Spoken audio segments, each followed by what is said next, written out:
The two of them ended up in the teacher's office, where he demanded to know which one of them started it. Gio hesitantly told him that she was the one who hit her, but Onsu interfered and said that she picked a fight with Gio first, and that she was lying.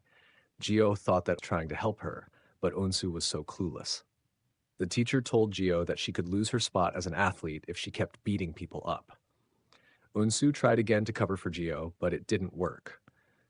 The two of them were told to write their statements. Gio asked Unsu why she had tried to cover for her, and Unsu replied that it wouldn't do her any good since other students already believed she was guilty, but made it clear that she hadn't done anything. Gio commented that Hyoyeon seemed to know something, and they should ask her about it. Unsu asked if Gio wanted to go another round, and Gio, smiling, said, "Sure, if you have the guts to hit me first."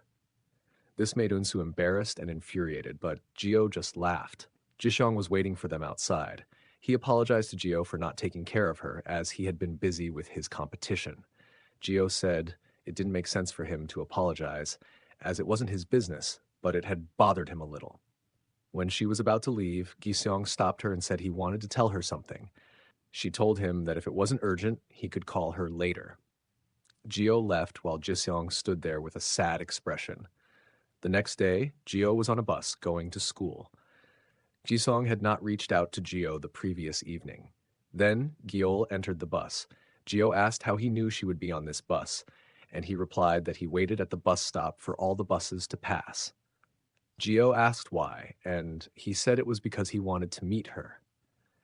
Gio told him that he should just come to school every day.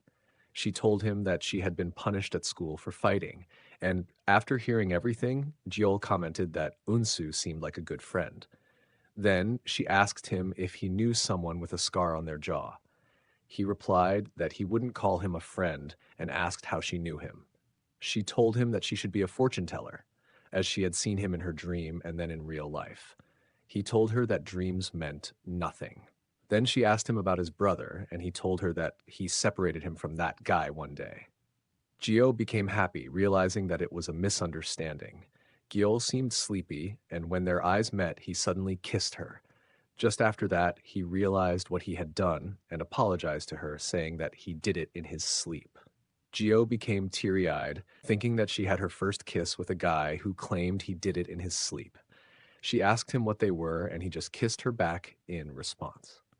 When they reached school, Giol commented that he couldn't believe he came to school so early just because he wanted to see someone, and then he asked for her number. Gisong, upon seeing this, came over, and Giol left. Jisong asked her what was wrong with her these days, as being seen with someone like Giol could get in the way of her being an athlete. Gio responded that it seemed like Giseong was the one going through something and was taking it out on her. He apologized, and Gio said that if he was going through a major issue, he could tell her. But he cut her off, saying that he was fine. He then changed the subject, asking if anything interesting was going on in her life. Gio told him that she thought something was going on between her and Giol, adding that it was a secret.